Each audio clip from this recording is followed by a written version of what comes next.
Hi, welcome to TechMate Renewable Energy. This is Narasimhamurthy, agricultural engineer.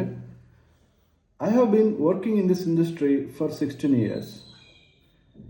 ಈ 16 ವರ್ಷಗಳ ಕಾಲ ನಾನು ಈ ಇಂಡಸ್ಟ್ರಿಯಲ್ಲಿ ಕೆಲಸ ಮಾಡಿದ್ದೀನಿ ಅಂತ ಹೇಳೋಕ್ಕೆ ಒಂದು ಕಾರಣ ಏನಂದರೆ ಫಾರ್ಮರ್ಸ್ ಕಡೆಯಿಂದ ಯಾವ ವಸ್ತುಗಳನ್ನು ಅಳವಡಿಸ್ಕೋಬೇಕು ಅಂತ ನಾವೇನು ಎಕ್ಸ್ಪೆಕ್ಟ್ ಮಾಡ್ತೀವಿ ಅದನ್ನು ಇಷ್ಟು ವರ್ಷಗಳಲ್ಲಿ ಟೆಕ್ನಿಕಲಿ ಹಾಗೂ ಪ್ರೊಫೆಷ್ನಲಿ ಹಾಗೂ ಸರ್ವಿಸ್ ಓರಿಯೆಂಟೆಡ್ ಆಗಿ ಯಾವುದನ್ನು ಕೊಡಬೇಕು ಅನ್ನೋದನ್ನು ನಾವು ಆಗಲೇ ಅನಲೈಸ್ ಮಾಡಿ ವಿಚ್ ಇಸ್ ದ ಬೆಸ್ಟ್ ಅನ್ನೋದನ್ನು ಮಾರ್ಕೆಟಲ್ಲಿ ಕೊಡ್ತಾ ಇದ್ದೀವಿ.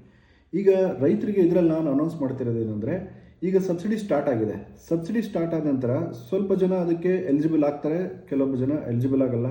ಕೆಲವೊಬ್ಬರಿಗೆ ಡಿಪಾರ್ಟ್ಮೆಂಟಿಗೆ ಹೋಗೋಕ್ಕಾಗುತ್ತೆ, ಕೆಲವೊಬ್ಬರಿಗೆ ಆಗಲ್ಲ, ಕೆಲವೊಬ್ಬರು ಲೀಸ್ ಮೇಲೆ ಮಾಡ್ತಾ ಇರ್ತಾರೆ. ಬಟ್ ಅವರೆಲ್ಲರಿಗೂ ಒಂದು ಸೊಲ್ಯೂಷನ್ ಅಂದರೆ, ನಾವು ಸಬ್ಸಿಡಿಯಲ್ಲೇ ಸೋಲಾರ್ ಪಂಪ್ ಸೆಟ್ ತೊಗೋಬೇಕಾಗಿಲ್ಲ. ಸಬ್ಸಿಡಿಯಲ್ಲಿ ಕೊಡುವಂಥ ಯಾವ ಕ್ವಾಲಿಟಿ ಆದಂಥ ಪಂಪು, ಮೋಟ್ರು, ಕಂಟ್ರೋಲರ್ ಏನು ಕೊಡ್ತಾ ಇದ್ದಾರೆ ಅದೇ ಥರದ ಕಂಟ್ರೋಲ್ಗಳನ್ನು ಅಥವಾ ಅದೇ ಕಂಪ್ನಿ ಕಂಟ್ರೋಲ್ಗಳನ್ನು ನಾವು ಕೊಡ್ತೀವಿ, ಅಥವಾ ಪಂಪು ಮೋಟ್ರನ್ನು ಕೊಡ್ತೀವಿ. ವಾರಂಟಿ ಇರುತ್ತೆ, ರಿಮೋಟ್ ಮಾನಿಟರಿಂಗ್ ಸಿಸ್ಟಮ್ ಅಂತ RMS ಕೂಡ ಇರುತ್ತೆ.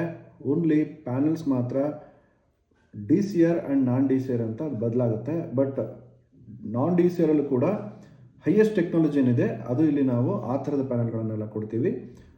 ಕಾಸ್ಟ್ ಮಾತ್ರ ಕಂಪೇರಿಟಿವ್ಲಿ ಅದಕ್ಕೂ ಇದಕ್ಕೂ ಬಹಳ ವ್ಯತ್ಯಾಸ ಏನೂ ಇರಲ್ಲ. ನಿಮಗೆ ಆಲ್ಮೋಸ್ಟ್ ಸೇಮ್ ಇರುತ್ತೆ. ನೀವು ಸಬ್ಸಿಡಿಯಲ್ಲಿ ತೊಗೊಂಡ್ರು ಅಥವಾ ಸಬ್ಸಿಡಿ ಕಳೆದ ಮೇಲೆ ಬರುವಂಥ ರೈತರ ವಂತಿಕೆ ಏನಿರುತ್ತೆ ಅದಕ್ಕೆ ಒಂದೇ ಪ್ರೈಸ್, ಅದೇ ಹತ್ರ ಇರುತ್ತೆ.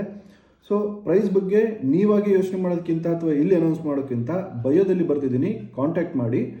ಸೊ ನಿಮಗೆ ಒಳ್ಳೆ ಪ್ರೈಸು, ಒಳ್ಳೆ ಕ್ವಾಲಿಟಿ, ಒಳ್ಳೆ ಸರ್ವಿಸ್ ಕೊಡೋ ಜವಾಬ್ದಾರಿ ನಮ್ಮದು. ಕಾಂಟ್ಯಾಕ್ಟ್ ಮಾಡಿ. Thank you.